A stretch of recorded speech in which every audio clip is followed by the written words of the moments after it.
இந்த 2025ஆம் ஆண்டுல வேலை தேடுறவங்களா இருந்தா உங்களுக்கான வீடியோ தான் இந்த வீடியோ. எல்லாரும் உங்களுக்கு சொல்லியிருப்பாங்க, ஏஐ தொழில்நுட்பம் எங்களுடைய வேலைகளை ரீப்ளேஸ் பண்ண போகுது, இனிமே எங்களுக்கெல்லாம் வேலை கிடைக்காதுன்னு சொல்லியிருப்பாங்க. ஆனா உண்மையான விஷயம் என்னன்னு பாத்தீங்கன்னா, எல்லா வேலைகளையுமே ஏஐ தொழில்நுட்பத்தால ரீப்ளேஸ் பண்ண முடியாது. இந்த ஏஐ தொழில்நுட்பத்தை பத்தி தெரிஞ்சுக்க விரும்பாதவங்களுக்கு தான் இந்த ரீப்ளேஸ்மெண்ட் வார்த்தை பொருத்தமாகவே இருக்கும். இன்னைக்கு நாம பாக்குற நம்மளுடைய ரெஸ்யூம்ல இருக்க இந்த ஸ்கில்ஸ் பட்டியல்னு ஒண்ணு இருக்கு இல்லையா, அந்த பட்டியல்ல இருக்க அந்த ஸ்கில்ஸ்ல 39% பாத்தீங்கன்னா இன்னும் கொஞ்ச நாள்ல இல்லாம போகுது. இத நான் சொல்லலைங்க, வேர்ல்ட் எக்கனாமிக்ஸ் ஃபோரம்ஸ் பாத்தீங்கன்னா அவங்களுடைய ரிப்போர்ட்ஸினூடாக சொல்லியிருக்காங்க.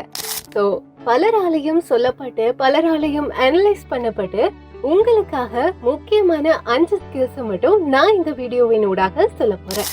உங்களுடைய இன்டர்வியூஸ்ல நீங்க தனித்துவமா தெரியணும்னு ஆசைப்பட்டீங்களா இருந்தா முக்கியமா தெரிஞ்சுக்க வேண்டிய ஸ்கில்ஸ்ல முதலாவதாக இருக்கிறது AI and big data fluency.